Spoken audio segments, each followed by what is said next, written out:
Hey everyone, welcome back to She's Crafty Paperworks. If you're new here, I'm Jen, and I make cards and I post them on the internet. Well, sometimes. These last few weeks I've been absent and I do apologize for that. I have been working with students to get them into their internships for winter, and that is a lot of work. I also have a project that I started, and it was much more time consuming than I had expected. I wanted to make some samples for today's video on color card palettes, or I should say just color palettes, because I don't think that you should feel limited to just card making with these.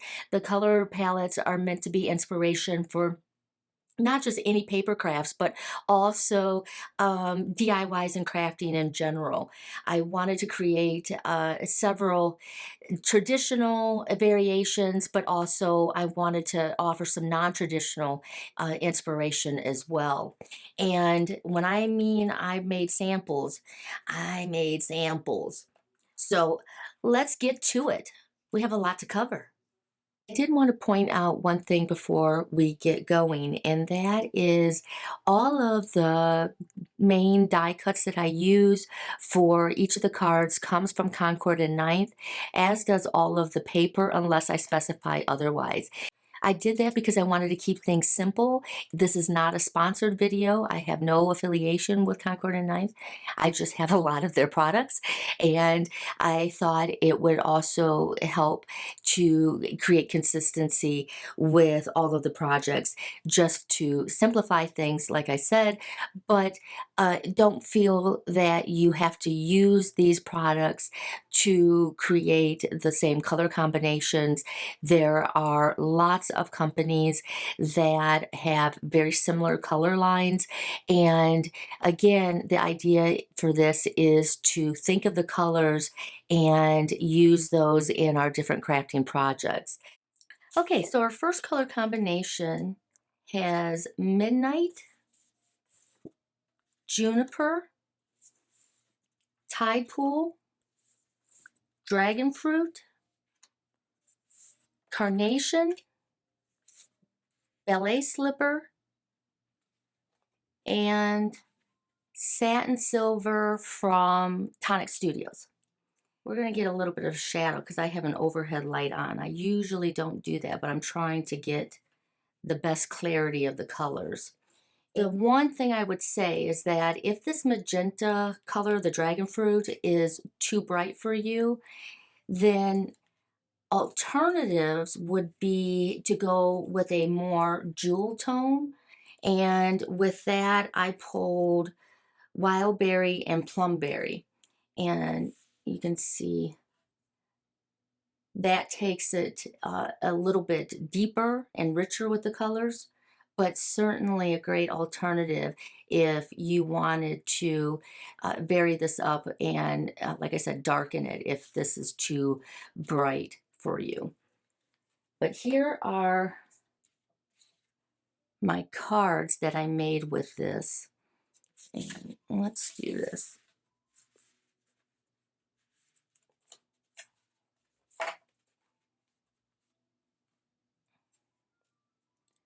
So this is the Festive Blooms. This is from last year. And I just kept everything simple. I didn't do any ink blending or anything like that. And the white, I didn't count that as the sentiment because it's the only white that's on the card. If I had incorporated it into, let's say instead of the ballet slipper, use the white, then those, when I show other combinations, that's when I'll count it. But if it's just for the sentiment, I didn't count it as one of the colors. And this one, this cover plate, by the way, comes from Pink Fresh Studios. And this one right here with the poinsettia, I colored it two-toned. And so it has the carnation and the dragon fruit. But for this, I did ballet slipper, and then I did a little bit of ink blending in that carnation. Okay, for this next one, I focused mainly on the poppy and the aqua sky, but I did bring in satin silver again and elements of black. So for this first one, I used for the presents that aqua sky, and for the ink blending, it's also aqua sky, or not ink blending, but the ink stamping. And for this, I brought in an additional color for the snow. And instead of doing white, I brought in this cardstock. It's from Pink Fresh Studios, and it's called Glacier. It's a gorgeous, gorgeous glitter cardstock. You see how it has a little bit of that aqua sky in it? And then for this one, same thing. The background here is from Pink Fresh Studios as well. These two sentiments here come from Spellbinders, and I, for my birthday, got a glimmer machine, and so I made a ton of these, and this is with red foil. Okay, for this one, this is my variation of a traditional Christmas color combination. So I have cranberry, poppy, champagne gold, ivory, which is from Lawn Fawn, and it's called Vanilla Malt, eucalyptus, and rainforest, which is their darkest green for Concord and 9th. So for these cards, I used the cloche dies from a couple years ago and just took my kind of spin on it. I did one using the cloche, but then just used the trees and the bows. These are the same bows. I just flipped them.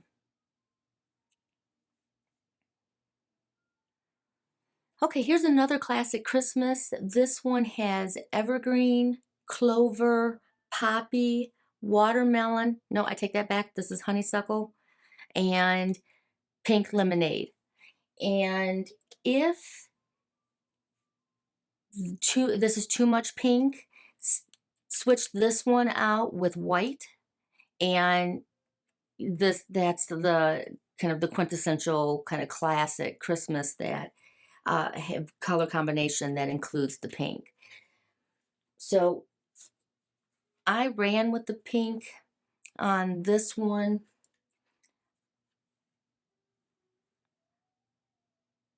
With putting that pink lemonade as the background, then did my die cuts. And for these, this is the sweater season, I believe, and it's from a couple years ago. And these are die cut in, and then I just inlaid them.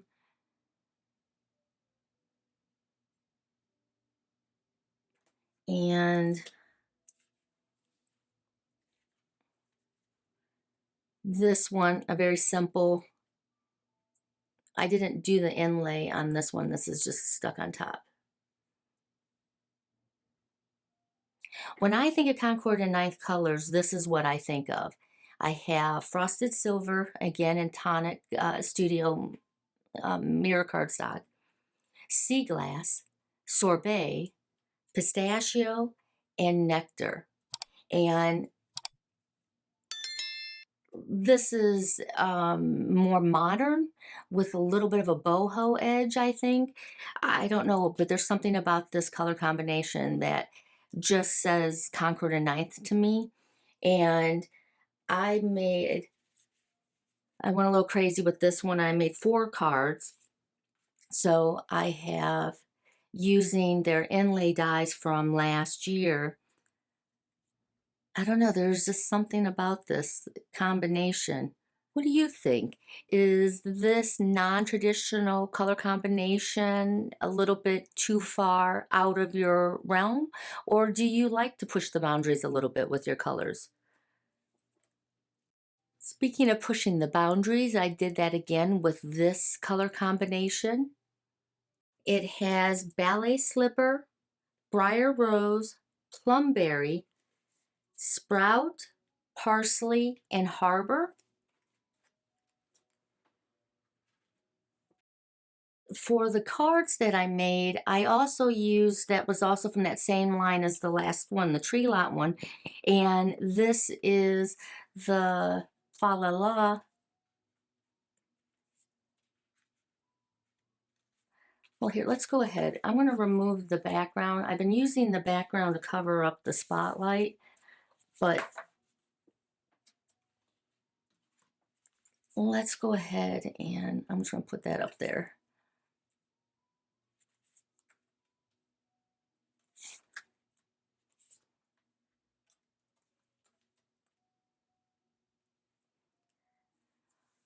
So I'll let you tell me in the comments, what do you think about this color combination?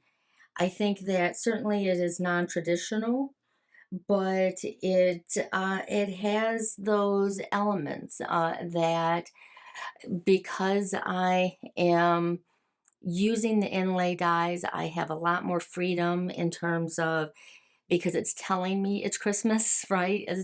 With the fa la las. So I can take a little bit more of my own kind of spin on it. And that's exactly what I did with this. I wanted it to be bright. I wanted it to be fun. These poinsettias, by the way, come from the festive blooms that I actually started the video with. Okay, so for this next color combination, we have sweet pea, oceanside, mushroom, pimento, and clementine. And so this is another non-traditional example, but to me, it has kind of a mid-century, get that hair off of there, sorry. This has a mid-century, um, almost kind of Scandinavian vibe to it, in my opinion. So with this, more inlay dies from the same collection.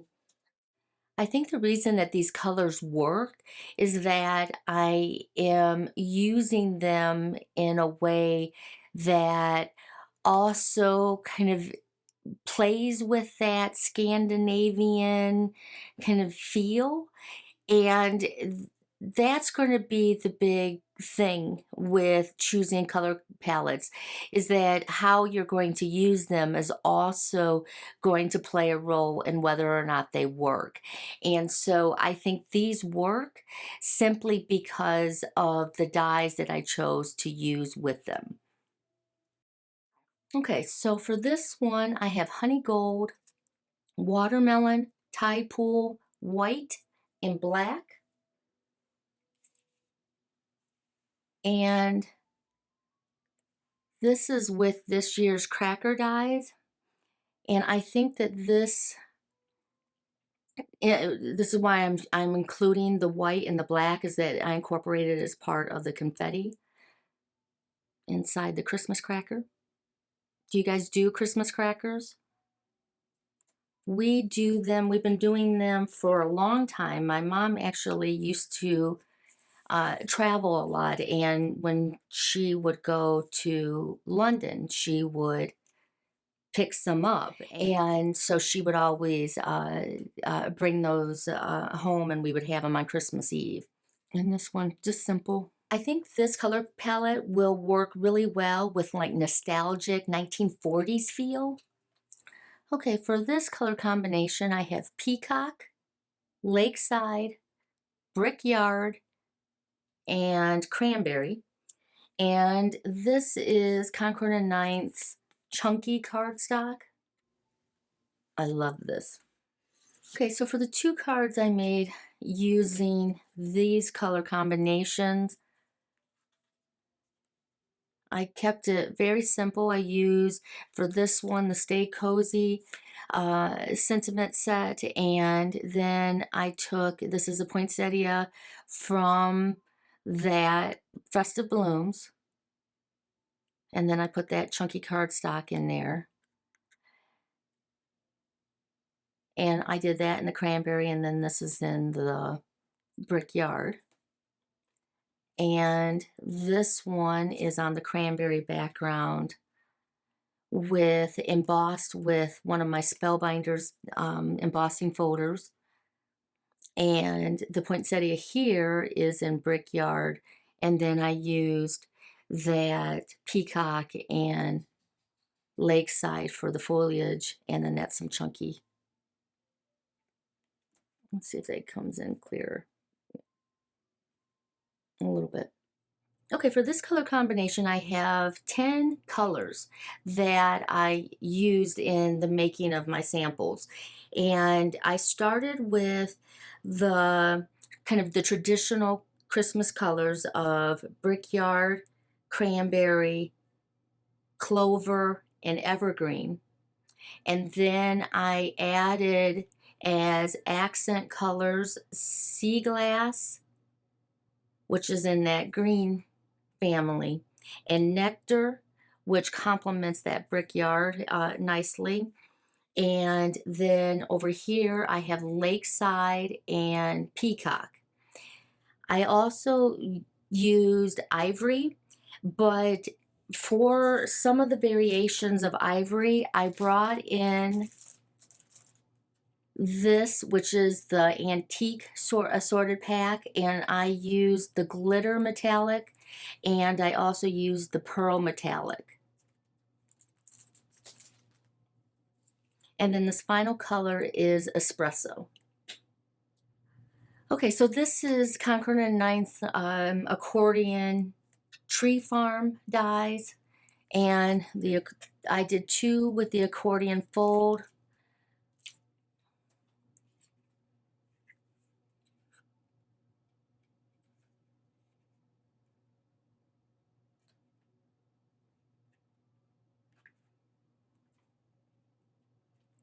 I also used in this one, I used the dies without doing the accordion fold, but I used the accordion front part and created this opening, and then I made a shaker card.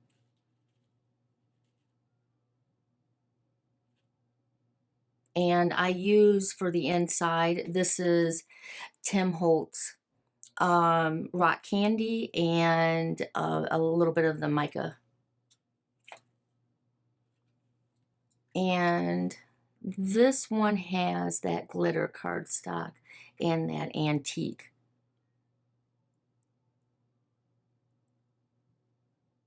And that's just propped up on foam that I colored with an acrylic marker.